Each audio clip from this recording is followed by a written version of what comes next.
citizens, and thanks for tuning in to Nindie Nation. I'm Jeff, and today on episode 124, we're taking a look at every indie game hitting the Nintendo Switch through August 27th. After that, we'll touch on the next game in our Nindie Backlog Club, so be sure to stay tuned for that. And then we'll check out some of the best eShop deals this week to help you find just the thing to keep your Joy-Cons synced. If you like what we do here, click the like button or share this content with others to help us grow. Also, subscribe if you haven't, check us out on Twitter, and come hang out with us on Discord. We're back in the saddle this week, and we've got a big list of games to discuss that run the entire gamut of quality. That said, a few games did release since last week's episode, so to kick off Nindie Nation 124, let's get started by checking out the 5 Neglected Nindies that released since episode 123. First up this week is the sequel to a tactical top-down shooter that piqued my interest when it originally released last year. Space Marshals 2, released by Pixelbyte for $14.99, and blends Wild West and sci-fi themes to bring a tone that we don't see too often. There's a focus on stealth and planning out your moves, hence the tactical part of things, and if you're on the fence, there's a demo available right now. Chess Gambit is the first time we've seen D-Lo games on Nindie Nation, and their low-polygon, medieval-themed take on chess doesn't look half bad. It's regularly priced at $10 and launches with a discount for $7, so if you're looking to add a chess game to your Switch, this could be one to put on your wish list. And speaking of sequels, anyone who loves games like Civilization should take note as Rock Game released Thea 2 the Shattering for $18.39. It's a super deep medieval fantasy, what do you call these games? Tabletop world domination RPGs? I don't know. It's like Risk or Civilization, but with RPG elements throughout, and a card-based battling system that looks like a lot of fun. Assemble Entertainment is responsible for making all of us say, "It's Jessica, but with a K," as they released Jessica, with a K, with a discount for $11.99. It's one of those found-footage, full-motion video titles like Emily is Away, Her Story, and the like, where you dig through files and try to piece together a mystery. Now here's a bunch of words that seem like they don't make any sense. Developed by Team Fractal Alligator, not sure what they have against spaces, we get the latest multiplayer party game with a gimmick in Wrestle Dunk Sports, which dropped for $12.99. This one actually looks pretty fun, as long as you will always be playing it with a group of people. It's just a bunch of ridiculous takes on various sports, but the production is silly and unique, so if this is what you're looking for, it's yet another that has a demo ripe for the downloading. With those out of the way, let's touch on a trio of titles that you may have missed last week, but you definitely didn't miss them. Marionette Games and Prison Games made Checkers for Kids, which is checkers in a nursery. Not sure who asked for that one. And City Driving Simulator 2 is the latest re-release by Pixel Mob, which is, by the way, also Boombit Games, and it's just as bad as everything else they touch. It's almost as if they're like King Midas, but for sh*. However, the crown jewel of sh** easily comes by way of Ogsoft Games, which, without spaces, kinda looks like I sneezed on my keyboard. Ogsoft Games!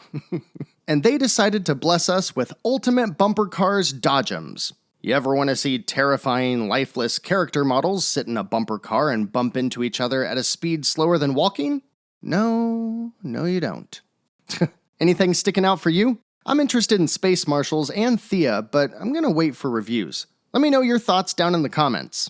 This week is kinda all over the place. In fact, there's a boatload of Nindie no-nos, and they flood the start of the week. So things will be spread out a bit differently on this episode.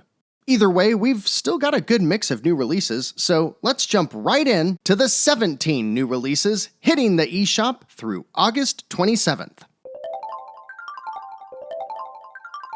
So, the real games start on Tuesday the 24th this week, and this first one really seems like it's some kind of franchise. Before we dig in though, this first game does look decent, and the developer, Triangle Studios, is actually making a donation for every game purchased to help children in conflict-affected areas. So, my apologies in advance for what I'm about to do. Mickey Storm and the Cursed Mask has so much character and fleshed out elements, I just assumed it was a cartoon that I haven't heard of. But then I remembered I have 2 kids and that really just doesn't happen anymore, so I Googled it. And, don't Google it unless you use the full name. And then even probably don't Google it. Why? Well, if you Google Mickey Storm, you find the IMDb page of a director with an illustrious record of cinematic genius such as Earmuffs, children. Nasty Filthy Cab Rides 6, Obey Thy Feet, and Rubber Me Butt. Those, by the way, are the most innocent names. So, yeah, don't Google Mickey Storm. In fact, don't look it up on YouTube either because you get some pretty frightening results. It's probably a game title that just should have been thought out further.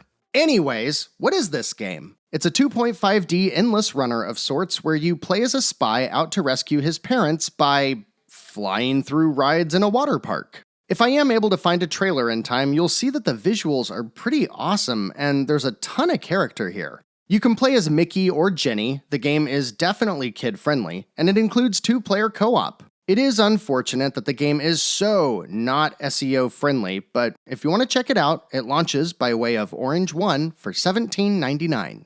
Publisher PM Studios accomplishes the rare feat of doing my job for me as they describe their Tuesday release as Hoa is a beautiful puzzle platforming game that features breathtaking hand-painted art, lovely music, and a peaceful, relaxing atmosphere. Experience the magic of nature and imagination as you play the main character, Hoa, on her journey through breathtaking environments back to where it all began. If they hadn't been so efficient with their description, I'd have said it looks like Ori but made by Studio Ghibli and without the combat. Hoa hits the eShop with a price tag of $14.99 and rounds out the Tuesday releases. Now, as I mentioned, we've got a lot of no-nos this week, so let's just knock out some of these real quick. You know those levels in the Donkey Kong Country Returns games where you ride on the rocket barrel? Most people hate those levels, and Ultimate Games released Night Flight, which is basically that, but with awful graphics and a frame rate that, at least in the trailer, almost made me nauseous. You might remember Isla Chokelier as the publisher who tried to profit off of the quarantines from last year.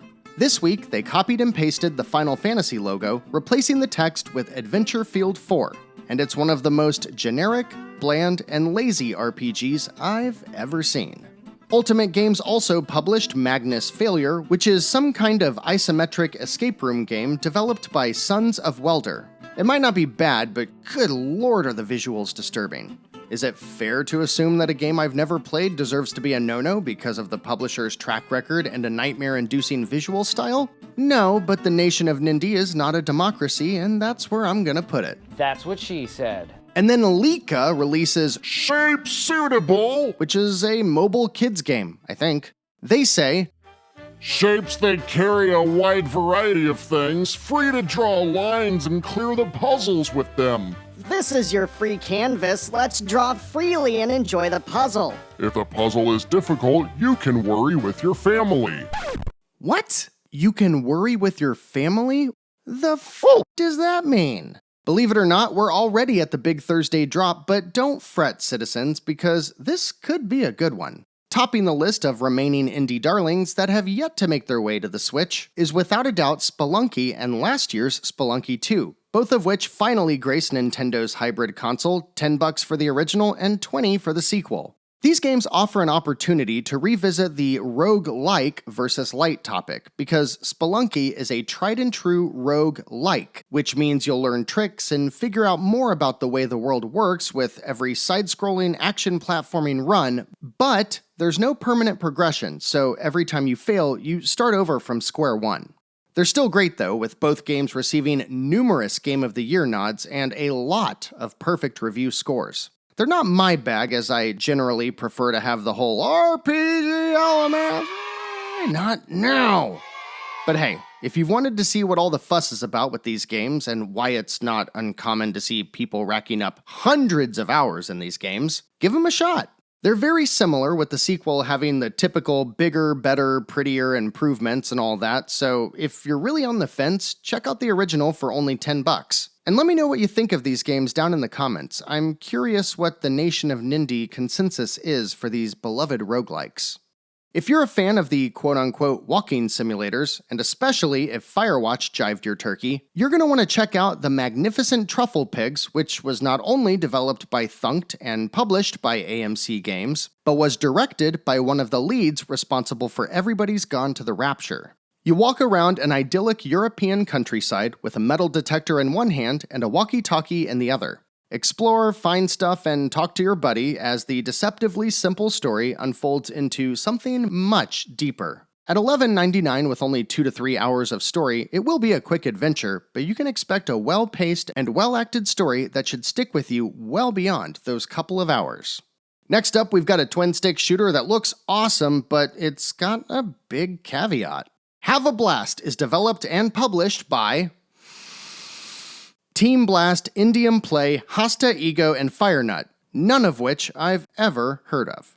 The big caveat to this modern take on asteroids is that it is exclusively designed around being a multiplayer party game. The modes look fun, the presentation looks great, it's just not going to be viable unless you have multiple people in the same room that you can play with. And when you mix all of that with a $14 price tag, it's hard to recommend outside of a very small niche.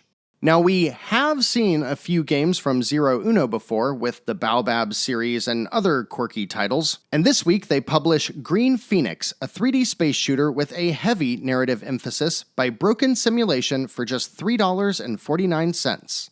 Initial impressions suggest some kind of cross between Star Fox and Blade Runner. You play as an AI who is flying through on-rails space shooter type levels, remembering its dead pilot Dana and seeking revenge. I'll probably check this out because the premise sounds unique and the price seems quite low for the level of presentation seen in the trailers. Might be a Nindies at Night game. How many games can you think of that are built off the following premise? You inherit your grandparents' farm and need to work with the mayor to build up the town. There's more than a couple, that's for sure, and it's the premise of Garden Paws, which makes its way to the eShop by way of Bitten Toast Games. What makes this different, and potentially worth the $25, is that it also includes seemingly robust modes for multiplayer, dungeon crawling, shopkeeping, farming, fishing, the whole 9 yards, all with characters that look like those little Beanie Baby things with the big glittery eyes. Whatever they're called. There's a lot of unknowns here though, so I'd probably recommend waiting for reviews before diving in. One of the weirdest games I've seen in a while, which, let's be honest, that's saying something, is Wild Bus by Wild Bus Studio. Wonder where they got that name. It's just a side-scrolling RPG that kind of looks like a Metroidvania, and it seems like you just explore a big world looking for quests and upgrades and all of that stuff. There's a sort of Earthbound vibe I get from it, and overall I don't really know what to make of this game.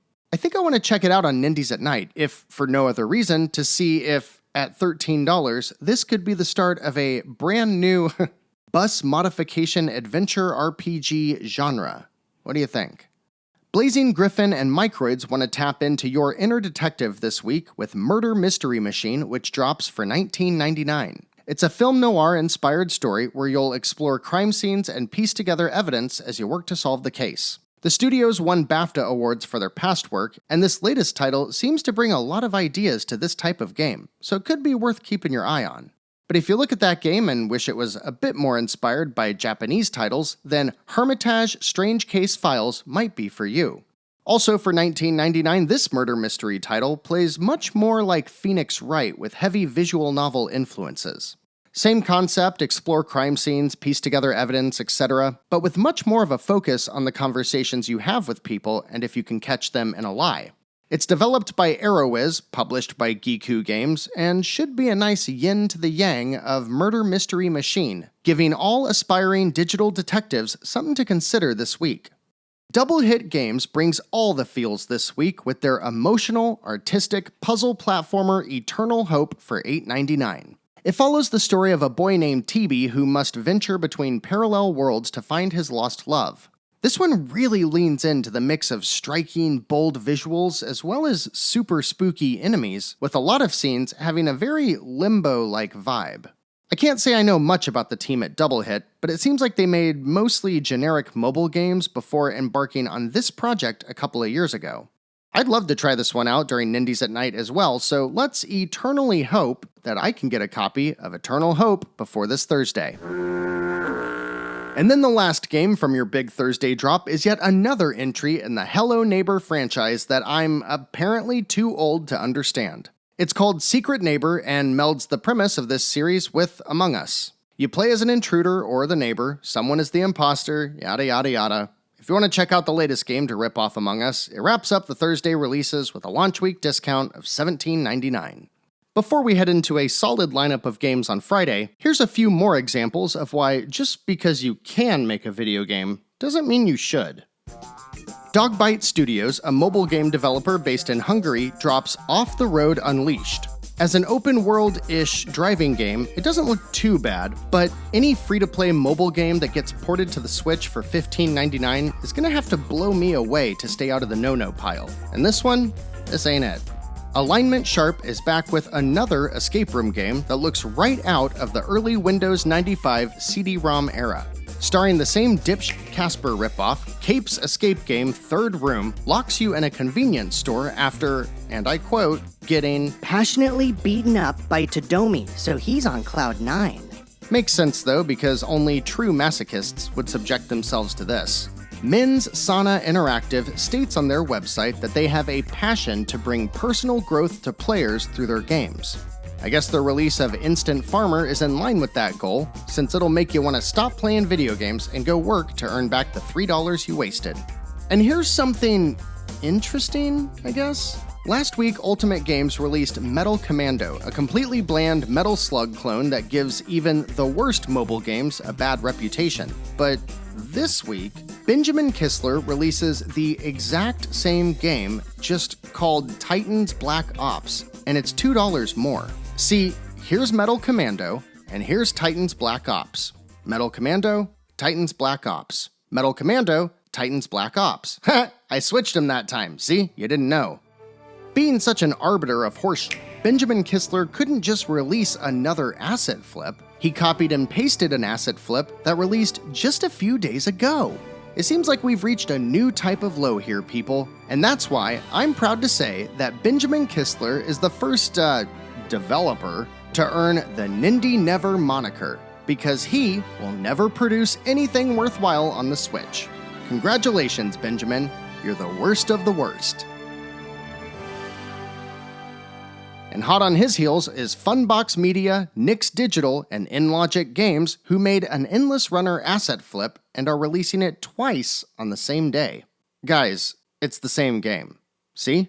Again, here's Dark Thrones, and here's Witch Hunter. They're both an embarrassment, and they're both the same game. It's amazing to think that there's at least 3 people involved in this, you know? The Nindie Nevers are actually ripping off each other now. Huh. Maybe they'll get into some kind of legal fight and put each other out of business. One can only hope. On Friday the 27th, we see the release of Inked, A Tale of Love, which might be the first game we've covered that's developed in Croatia. Somnium Games originally released this isometric puzzle game earlier this year on Apple Arcade, where it received pretty positive reviews. It's a story about love, inspired by Japanese folktales, and applies the notion of hand-drawn artwork in a way similar to what we've seen from Horberg Productions with the Gunman Clive series, and it looks great.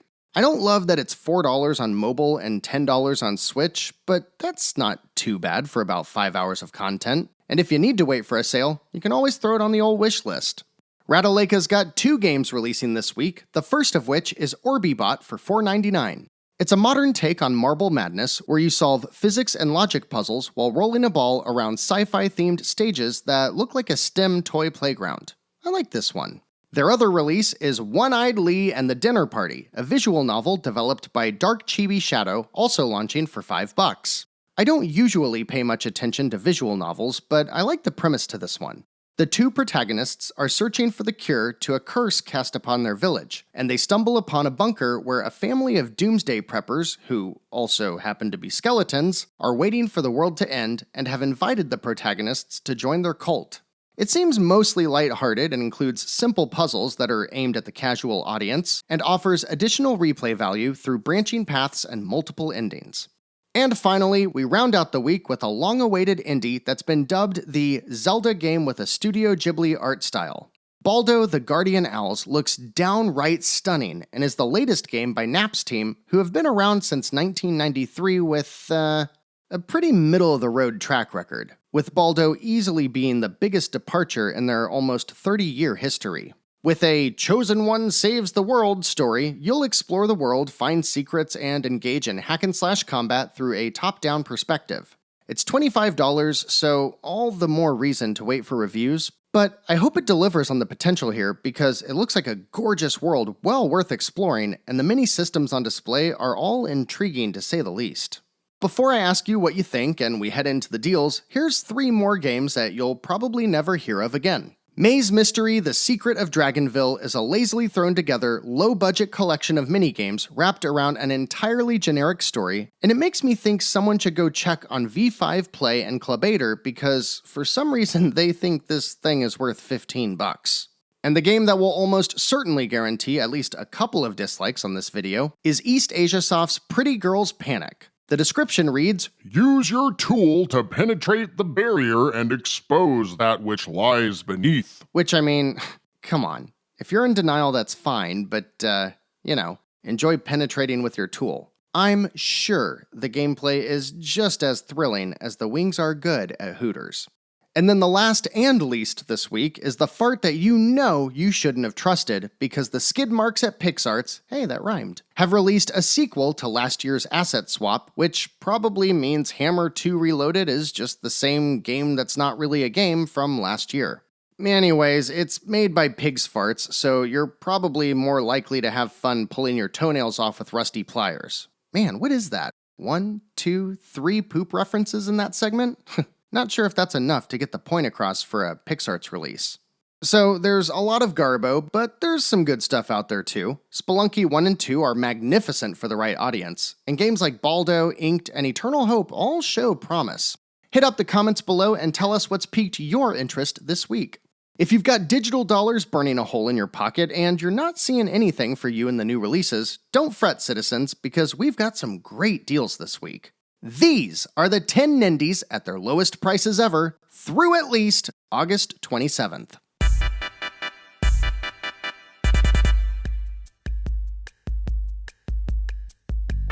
Ladies and gentlemen, the Backlog Club is back, and it's all thanks to a hefty discount on Iconoclasts, the wonderful, vibrant, Metroid-like action-adventure featuring a great story and an even better soundtrack.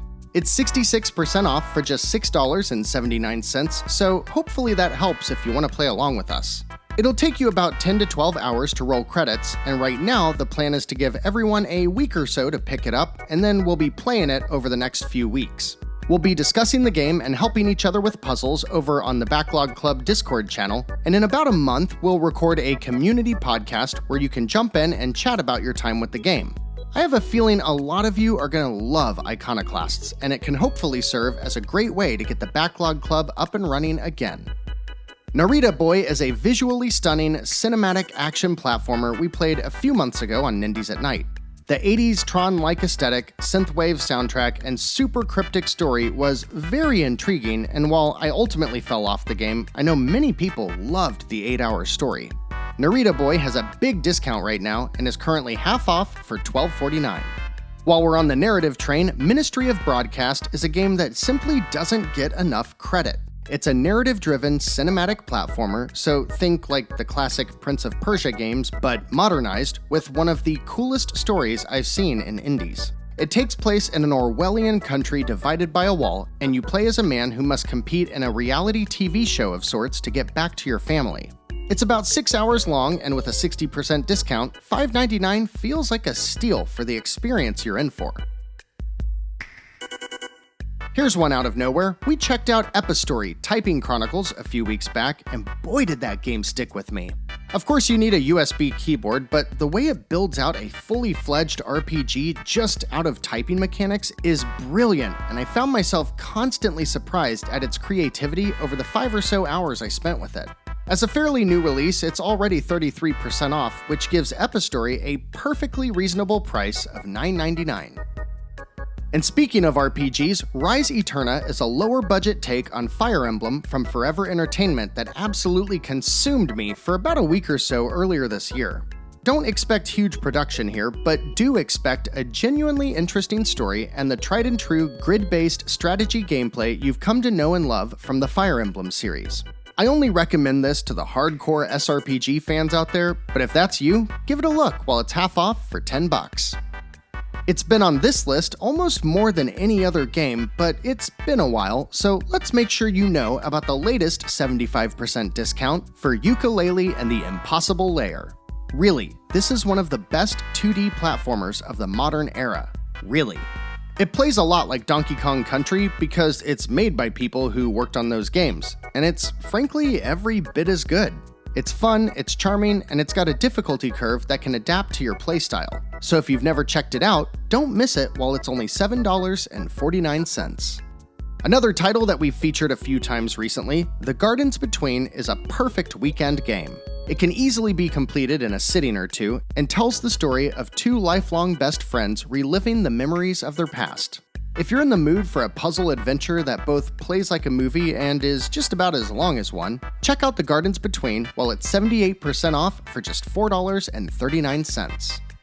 And finally, we wrap up the week with a trio of trifectas. Didn't think I'd leave you hanging, did ya? Fury Unleashed takes the side-scrolling run-and-gun action and covers it in awesome 80s action movie themes. There's a demo available that you should definitely check out, and the full game is 55% off for $8.99. Plus, there's plenty of content here, as it includes procedurally generated levels, roguelike mechanics, and RPG elements! As does Black Future 88, which was developed by an industrial synthwave musician who was looking to put a game to his music. It can be a bit janky at times, but otherwise nails the trifecta formula with a dark cyberpunk vibe that is dripping in style and offers constant permanent progression. In fact, one could say that Black Future 88, which is $7.99 after a 60% discount, is chock full of procedurally generated levels, roguelike mechanics, and RPG elements! But if all of that sounds too serious and you want the same hooks in your game, albeit with a much more lighthearted tone, maybe something easy to play while watching TV or catching up on podcasts, then you need to check out Dwarf Journey, which we also played on Nindies at Night a few months back. You've got side-scrolling hack-and-slash simplicity that plays and feels great without ever overstaying its welcome and always offering constant progression. Of course, as the last in this trio of trifectas, Dwarf Journey also includes procedurally generated levels, roguelike mechanics, and RPG elements! I think I heard my Texan come out in that one. So what do you think? Taking a trifecta for a spin? Diving into the Backlog Club with us for Iconoclasts? Let me know down in the comments. And don't forget to join us on Discord, where we've got a great group of people chatting every single day, but not too many people for it to be overwhelming. If you prefer shorter chats, you can always follow Nindie Nation on Twitter as well. So yeah, everyone has 1 week to pick up Iconoclasts. If you want to get started early, feel free, but I'll be waiting until after next week's episode to get started. The more of us that are playing at the same time, the more fun the Backlog Club is, and we'll be discussing all of it over on Discord. Otherwise, that's it for this week. We'll have Nindies at Night this Thursday at 10 p.m. Eastern, so I hope to see you there, and we'll be back next week for episode 125. Please make sure to like the video on your way out and subscribe if you haven't and you want to learn about even more Nindie gaming goodness. Until next week, I'm Jeff. This has been Nindie Nation episode 124. And remember, no matter what type of game you're looking for, Nindie Nation will be right here to help you find just the thing to keep your Joy-Cons synced.